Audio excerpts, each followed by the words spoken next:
Maka korban yang paling besar yang bisa kita lakukan bagi kita semua, baik yang mampu ataupun yang tidak mampu, adalah pengorbanan kita untuk menyembelih ya rasa ego yang ada di hati kita, untuk menyembelih kebiasaan culas dalam meraih jabatan-jabatan kita, untuk menyembelih keserakahan dalam diri kita untuk mendapatkan harta yang kita minta, atau kenakalan-kenakalan yang karenanya kita menurunkan syahwat dan hawa nafsu kita. Memberikan nikmat iman, Islam, kesehatan, dan kesempatan sehingga kita semuanya bisa hadir pada acara sholat Idul Adha dan dalam keadaan baik. Mudah-mudahan apa yang kita lakukan diridhoi oleh Allah Subhanahu wa taala. Amin. Ma'asyiral muslimin rahimakumullah. Sebagai umat Islam, kita mendapatkan karunia besar berupa dua hari raya. Pertama adalah hari raya Idul Fitri, dan yang kedua adalah hari raya Idul Adha. Dalam menyambut hari raya ini ada kaitannya dengan ibadah-ibadah yang berlangsung sebelum kita melaksanakan sholat Id. Kalau Idul Fitri itu terkait dengan puasa, kalau Idul Adha itu terkait dengan saudara-saudara kita yang sedang melaksanakan ibadah haji berwukuuf di padang Arafah. Maka ketika kita memperingati hari raya Idul Adha, banyak sekali pelajaran penting yang kita sandarkan dalam riwayat Nabi Ibrahim alaihissalam. Demikian banyak kisah-kisah dan pelajaran itu.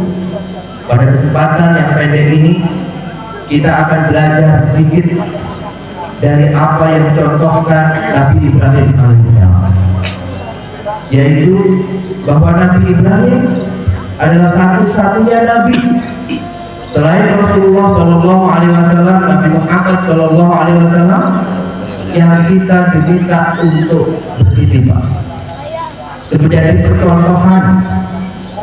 percontohan yang luar biasa.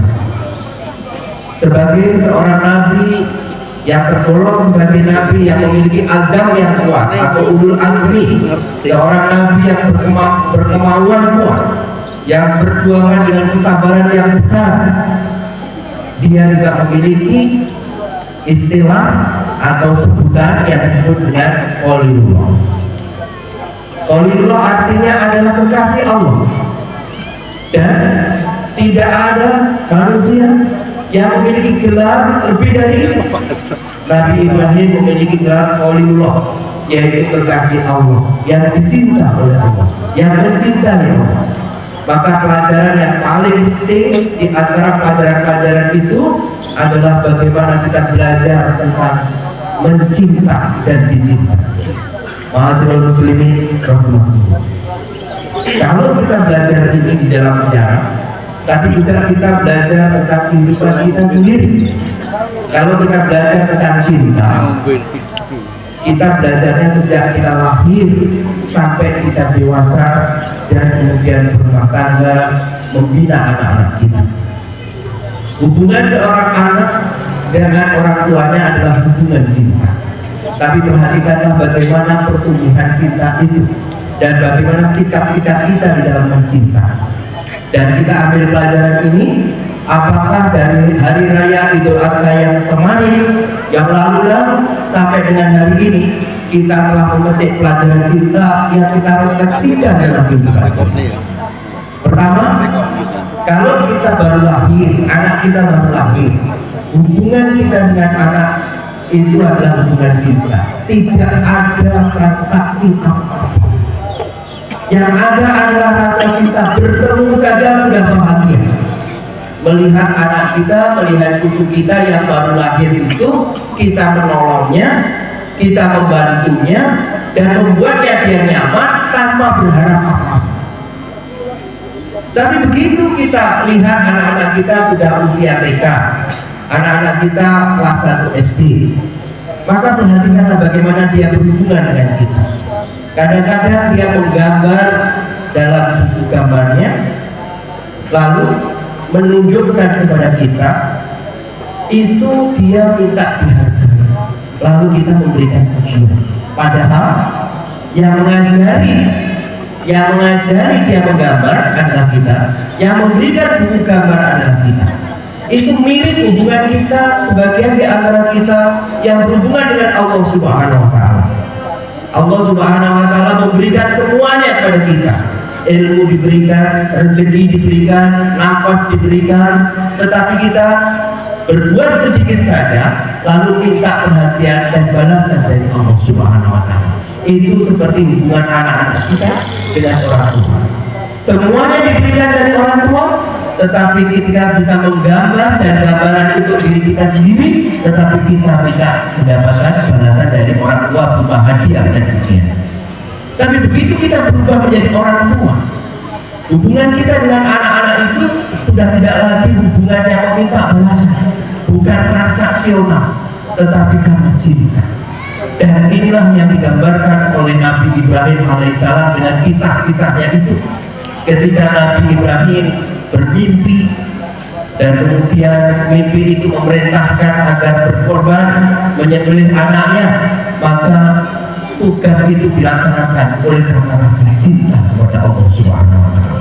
Dia tidak mempertanyakan bahkan tugas yang sangat berat, karena anak yang disembelih itu yang namanya Nabi Ismail, itu adalah anak yang diharapkan bertahun-tahun. Yang lahirnya Nabi Ismail itu ketika Nabi Ibrahim sudah berumur 86 tahun. Penantian yang lama dan kemudian menghasilkan jawaban berupa anak yang soleh yang sudah dewasa, lalu kemudian diminta oleh Allah Subhanahu wa Ta'ala untuk dikorbankan untuk sendiri. Tidak ada penolakan, karena hubungan Nabi Ibrahim dengan Allah bukan hubungan transaksional, bukan hubungan yang dangkal, tapi hubungan yang mendalam oleh karena rasa cinta. Dan ini luar biasa. Dan demikian juga rasa cinta ini diturunkan kepada anaknya.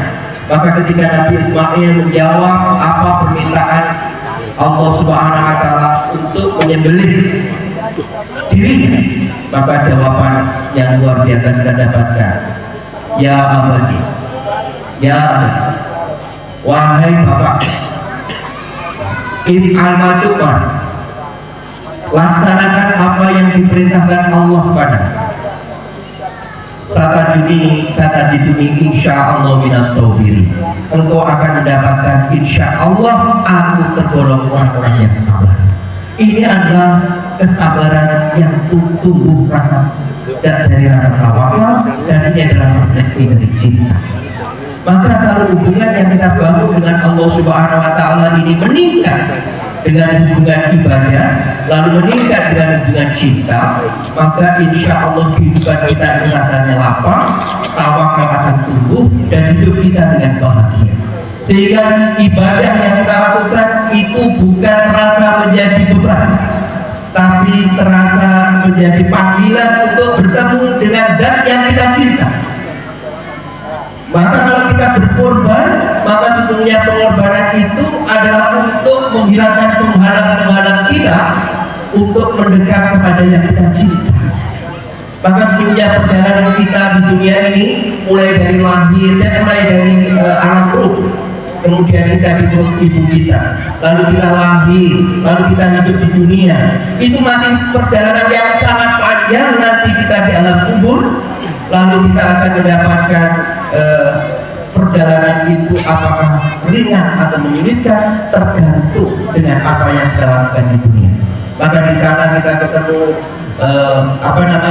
istilahnya adalah balasan-balasan dan catatan-catatan amal, termasuk nanti tentang apakah kita sukses ketika menghadapi Allah Subhanahu wa Ta'ala dengan hisabnya, lalu perhitungannya, dan kemudian apakah berhasil meniti sirat, dan kemudian sukses sampai kemudian mendapatkan surga Allah Subhanahu wa Ta'ala, dan kemudian melihat Allah untuk bertemu dengan yang kita cinta.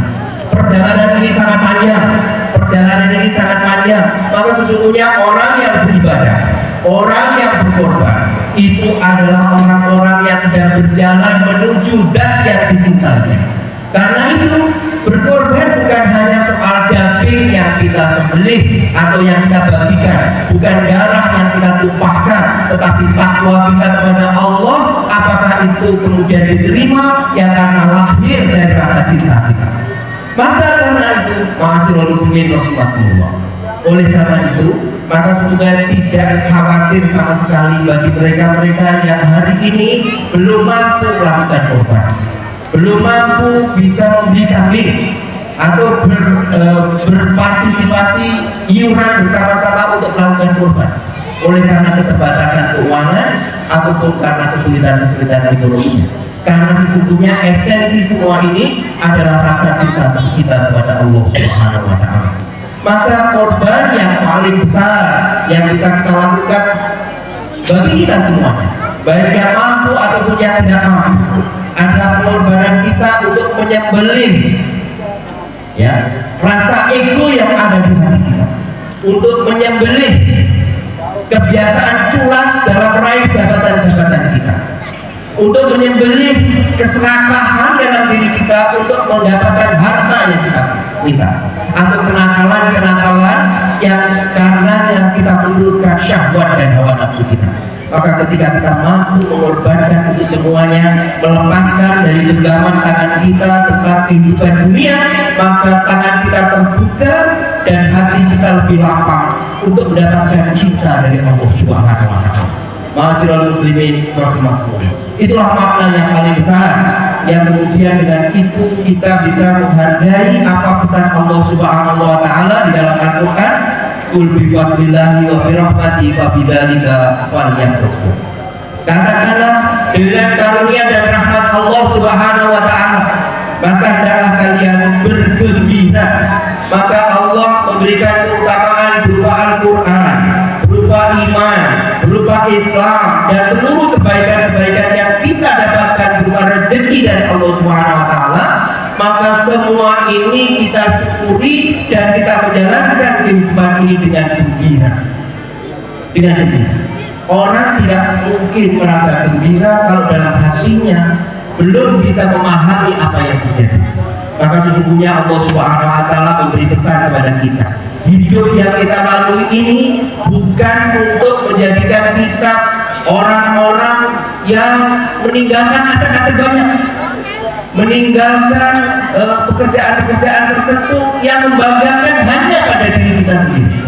Tetapi sesungguhnya semua yang diciptakan Allah dalam hidup kita ini sesungguhnya adalah ujian agar kita betul-betul mengenal Allah dan berbakti kepadanya sampai perjumpaan kita nanti di akhirat dengan Dia. Maka Allah Subhanahu wa Ta'ala berfirman di dalam Al-Qur'an, "Walladzi khalaqa sab'a samawati wa minal ardi mislahunna yatanazzalu amru bainahunna lita'lamu annallaha 'ala kulli syai'in qadir wa annallaha qad ahata bi kulli syai'in ilma." Ma'asyiral muslimin rahimakumullah. Allah Subhanahu wa Ta'ala berfirman bahwa sesungguhnya Allah itu menciptakan 7 langit, dan demikian juga dengan 7 bumi, dan demikian juga dengan bumi, dan kemudian mengatur segala urusan di antara keduanya, termasuk hidup kita, takdir yang diberikan kepada kita, kebaikan atau keburukan yang kita lalui, itu semuanya untuk apa? Tujuannya untuk apa? Lita'lamu agar engkau tahu annallaha 'ala kulli syai'in qadir, bahwa sesungguhnya Allah itu Maha Kuasa atas segala sesuatu. Dan agar engkau tahu bahwa sesungguhnya ilmu Allah itu meliputi segala sesuatu. Jadi kalau kesuksesan kita diukur apakah kita mampu menghadirkan rasa dalam hati kita bahwa yang Maha berkuasa itu adalah Allah, yang Maha berkuasa itu bukan diri kita. Apa yang terjadi dalam hidup kita hari ini itu adalah ketentuan Allah. Maka hati kita akan menjadi lapang karena kita tidak pernah memaksakan bahwa pikiran kita ini harus terjadi dalam hidup kita. Tetapi yang harus terjadi adalah ketentuan Allah. Maka berkorban, bertawakal, sabar yang diajarkan oleh Nabi Ibrahim alaihissalam merupakan bukti cinta kita, bukti rasa kasih sayang kita yang kemudian diajarkan oleh Allah tumbuh dalam hati kita, memancar dalam kehidupan masyarakat kita. Masya Allah, mudah-mudahan pelajaran Nabi Ibrahim alaihissalam ini bisa kita cermati, sehingga korban-korban kita yang berupa sapi ataupun kambing nanti tidak berhenti pada penyembelihan dan memotong daging-dagingnya atau menumpahkan darahnya, tapi lebih dari itu menumbuhkan rasa cinta kita kepada Allah dan kemudian mendekatkan diri kita kepada Allah. Dengan pendekatan itu maka sifat-sifat yang baik dari Allah Subhanahu wa Ta'ala memancar dalam kehidupan kita dan kemudian itu tercermin dalam kehidupan sosial kita, membantu masyarakat sekitar kita dan berkontribusi dengan kebaikan-kebaikan di tengah-tengah masyarakat kita. Ma'asyiral muslimin rahimakumullah, mudah-mudahan apa yang kita sampaikan bermanfaat dan mudah-mudahan Allah Subhanahu wa Ta'ala terus menjadikan kita yang orang-orang yang pantas untuk mencintai Allah dan dicintai oleh Allah Subhanahu wa Ta'ala. Dengan cara ini mudah-mudahan hidup kita lebih berarti. Hidup yang pendek di dunia ini akan kita lanjutkan dengan kehidupan yang panjang di akhirat nanti. Dan dengan cinta itu, dengan bekal cinta itu, insya Allah kita pantas bertemu dengan Allah di surga nanti. Allahumma amin. Ma'asyiral muslimin rahimakumullah. A'udzubillahi minasyaitonir rajim.